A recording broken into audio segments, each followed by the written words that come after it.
नमस्कार, गोमंतकमध्ये मी काव्या तुम्हा सगळ्यांचं स्वागत करते।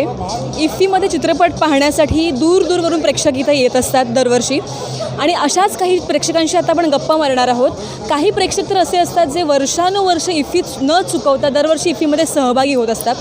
तर अशा काही प्रेक्षकांशी आता आपण गप्पा मारणार आहोत। चला तर मग तुम्ही साधारण किती वर्षांपासून इथे येता इकडे? आम्ही साधारण म्हणजे जेव्हापासून इफ्फी स्टार्ट झाला इकडे ना मला वाटतं 2004 पासून स्टार्ट झाला, तेव्हापासून आपण डेलिगेट पासेस इकडे येतो आहे। ओके आणि इकडे येतो आहे आणि आम्ही खूप काही पिक्चर्स म्हणजे एन्जॉय करतो आहे। म्हणजे वाटतं की काय प्रत्येक पिक्चरमध्ये मी तर आतमध्ये घुसते आहे, म्हणजे वाटतं की त्या कंट्रीमध्ये आपण पोचलो आहे। पिक्चर बघताना अशी एकदम म्हणून तर ह्याचं काहीतरी मोठं हे वाटतं, आपल्याला कौतूहल वाटतं की आपण पिक्चर आतमध्ये घुसतो। आणि काल परवा ती मास्टर क्लास झाली, अनुपम खेरनं सांगितलं की त्याबद्दल म्हणजे काही आपण हे करतो ना, पिक्चरसुद्धा बघितलं की तुम्ही त्या आतमध्ये जाऊन बघा, आतमध्ये म्हणजे त्याचं त्या सगळं काही इंटरेस्टेड म्हणजे मजा येते। आणि खरोखर मी 2004 पासून तसेच मी इथे येते फक्त त्या कंट्रीमध्ये जाऊन शिरते आहे। सर मला सांगा, तुम्ही साधारण किती वर्षांपासून इफ्फीसाठी इकडे गोव्यामध्ये येत आहे? मी 2013 पासून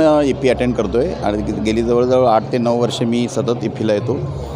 इफ्फी हे माझ्यासाठी खूप अत्यंत महत्त्वपूर्ण आहे, कारण या ठिकाणी देश विदेशातले सगळे चित्रपट दिग्दर्शक, निर्माते, कलाकार यांची भेट होते। त्याचबरोबर चित्रपट पाहायला मिळतात आणि माझा चित्रपटाचा अभ्यास सुरू आहे।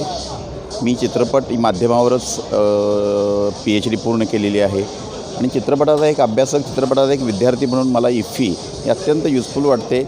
आणि इफ्फीमधून जगातल्या विविध समस्या, प्रत्येक देशाच्या विविध समस्या आहेत, मग त्या कौटुंबिक असतील, सामाजिक असतील, सांस्कृतिक असतील, शैक्षणिक असतील, त्या सगळ्या विषयांचे चित्रपट अत्यंत क्रिटिकल पद्धतीनं आणि त्याचबरोबर विचार करायला लावणारे चित्रपट या ठिकाणी पाहायला मिळतात। आणि असे चित्रपट पाहणे म्हणजे एक ती आमच्यासारख्या अभ्यासकांची ती पर्वणीच असते असं मला या ठिकाणी वाटतं। सर तुम्ही इफ्फीसाठी गोव्यात येत असता दरवर्षी, गोव्यात येऊन तुम्हाला कसं वाटतं? गोवा हे तर अत्यंत आवडतं ठिकाण आहे आमचं आणि त्याचबरोबर ते कोल्हापूरपासून खूप जवळ असल्यामुळे आम्ही महिन्यातून 1-2 ट्रिप तरी आमच्या गोव्याच्या होतातच। आणि इफ्फी या ठिकाणी होते त्यामुळं आम्हाला सतत 8 ते 10 दिवस राहण्याचा एक योग येतो। आणि त्याचबरोबर इथलं जे कल्चर आहे ते कल्चर अत्यंत एवढं आवडतं कल्चर, कारण इथलं फ्री कल्चर आहे।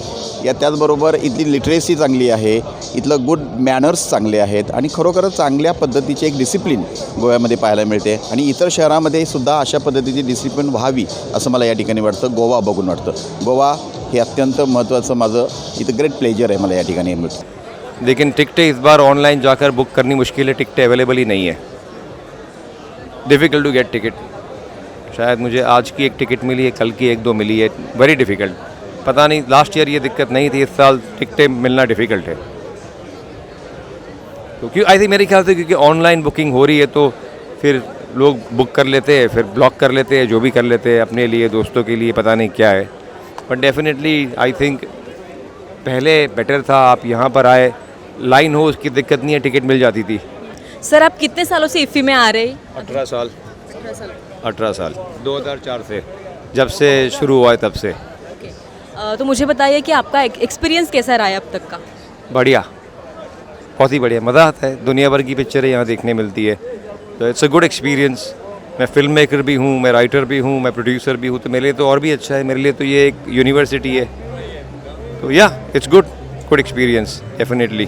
तो ये मेरे लिए जो अलग अलग फिल्में हैं वो मेरे लिए अलग अलग सब्जेक्ट के बराबर है, चाहे वो रोमांस हो या वो इमोशनल हो या एक्शन हो या सोशल ड्रामा हो या कुछ भी हो, तो उसकी यहाँ पढ़ाई होती है मेरी एज अ फिल्म मेकर। अलीकडे काय झालं, तिकीट पहिल्यांदाच काय ना, तिकीट ह्या वर्षी तर मला तिकीट भेटलीच नाही।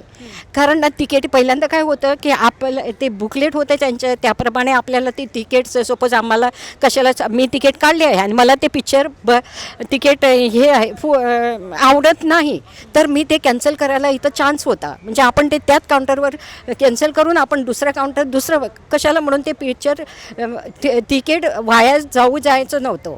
पण आता तशी नाही, ती वाया गेली तरी चालते असं होतं आता।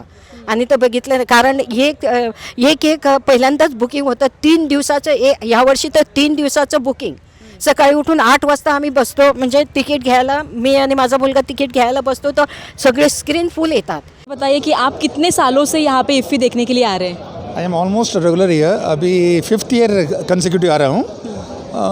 टोटल ऐसे मस्ट बी माई 13th और 14th year if my memory serves right. आपका क्या एक्सपीरियंस रहा है इफ़ी का इतने सालों में? IFFI has been always a delight. I am very comfortable. I am more at home in IFFI than in any other festival. I've been to other festivals also, like Bangkok, Hong Kong, Dubai and all. But this is a place, home away from home. And the quality of film is amazing. And after the pandemic, I mean the 2 years, I mean, there was some restriction movement. Maybe the quality of the films was also not on that level. But now it's bang on. It seems like old times. Sir मुझे बताइए, इफ़ी के लिए आप 2004 से गोवा में आ रहे हैं, तो आपको हमारा गोवा कैसा लगता है? गोवा के बारे में आप क्या कहेंगे? सबसे बेहतरीन जगह है छुट्टी मनाने के लिए हिंदुस्तान में, बहुत ही बढ़िया. तो it's a good place, clean है, रोड्स है, पॉट होल्स नहीं है. कुछ चीज़ों को सुधारा जा सकता है, लेकिन वो तो हर सिटी के बारे में कह सकते हैं आप.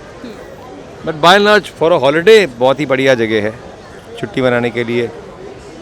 Nice restaurants, bars, movie theatre अच्छा है और बढ़िया है, ग्रीनरी है. तो या आई मीन गोवा किसको नहीं पसंद है? पूरे हिंदुस्तान से लोग आते हैं, पूरी दुनिया से लोग आते हैं. या good. As I said, no, Goa is always a home away from home for me. You're absolutely at your, I mean, totally free. There is no inhibition. Not only enjoy the films, the culturals, and you also enjoy that Feni. I should be honest enough to admit that. So the flow is superfluous. आत्तापर्यंत तुम्ही ज्या films पाहिल्या आहेत इफ्फीमध्ये, त्यातली कुठली film तुम्हाला सगळ्यात जास्त आवडली किंवा कुठल्या फिल्म पाहण्यासाठी तुम्ही इफ्फीमध्ये आलात? फिल्म्समध्ये तर आम्ही वेगवेगळ्या प्रकारचे चॉईसेस केलेले आहेत. त्याचबरोबर आम्ही पाहिलेल्या फिल्मसुद्धा आहेत. कालच मी एक पाहिली, हॅपीनेस ही फिल्म पाहिली मी. कझाकिस्तानची फिल्म होती ती. अत्यंत एवढी क्रिटिकल फिल्म होती की डोमेस्टिक व्हायलन्स जो काय असतो, ज्याला आपण घरेलू हिंसाचार म्हणतो आपल्या मराठीमध्ये, की घरगुती हिंसाचार जो आहे तो कशा पद्धतीनं त्या देशामध्ये चाललेला आहे आणि एक मोठी सामाजिक समस्या त्या देशाची आहे. त्या देशामध्ये ह्या समस्या म्हणजे स्त्रियांवरचे अत्याचार हे एवढे भयानक आहेत. ते चित्रपट पाहून आम्हाला वाटलं हे काल्पनिक असेल, पण ज्यावेळेला त्या दिग्दर्शक स्वतः त्या ठिकाणी होते, त्यांनी स्वतः सांगितलं की माझी पूर्ण फिल्म ही सत्य घटनेवर आधारित आहे. त्यातल्या एक एक सीन हा सत्य घटनेवर आधारित आहे आणि ही जी काही परिस्थिती आहे त्या देशातली ही अत्यंत गंभीर. ती पाहून अक्षरशः मन विषण्ण झालं. मध्ये रनिंग काय रेड कार्पेट घातली ना, हे स्क्रीनला आता सपोज ह्या स्क्रीनचं पिक्चर सुटते, दुसरी स्क्रीन आपल्याला शोधायला त्या बाजूने मिकवीनेच एक राऊंड मारून आपल्याला त्या बाजूला जायला पाहिजे. हां, एकदम लोकांची सगळी काही एकत्र धांदल होऊन पडले आहे. काही लोकांना म्हणजे चालता येत नाही, चालत हे होतं, पण ते कसे काय धावत जाणार त्या स्क्रीनला तसे, असं म्हणून त्यांना सुद्धा ते याच्यानं त्रास होतो आहे. असे राऊंड करून ते काही थोडे फॅसिलिटीज खूप काही कट केले आहे आणि त्यापासून लोकांना खूपच त्रास झालेला आहे. लोक व्हीलचेअरवर बसून, म्हणजे बाहेरचे पिक्चर व्हीलचेअरवर बसून सुद्धा पिक्चरला लाईनमध्ये राहतात. त्यांचं बिचाराचं that is a problem. Okay, that is a problem. खूप काही फॅसिलिटीज लोक करतात म्हणून लोक म्हणतात नाही कशाला जाऊ आपण तिकडं, ते बोरिंग आहे, लाईनमध्ये राहायचं नाही, नंतर तिकीट बुक हे काही असे खूप काही होतात. आणि ते आतमध्ये तर ह्या जे काही हे ठेवले आहेत ते म्हणजे गोव्याच्या लोकांना तिथं व्हॅल्यूच नाही करून टाकला आहे. पहिला चान्स त्या बाईंना ती किती वर्षे येतात पिक्चरात, थांबा हे असं काही ते इकडचे ते हे होतात ना, ते गोव्याच्या लोकांना तर ते तिकडच्या बायांना सुद्धा नाही असं करतात. हे काय चाललं आहे माहीत नाही हो. बघू काहीतरी करायला पाहिजे फॅसिलिटीज गोव्यासाठी. इतकं दूर होणे म्हणजे गोव्याचे लोक पण त्यात सामील न हे करतात, डेलिगेट्स काढतात आणि सामील होतात. खूप काही गोव्याचे लोक आहे, पण ते काय आता मला यावर्षी एक पिक्चर म्हणजे एक सगळं काही बुकिंग आणि आली तर ते पण आतमध्ये त्या दिवशी धावत अरे प्लीज माझ्यासाठी, पण नाही देत ते गोव्याच्या लोकांना.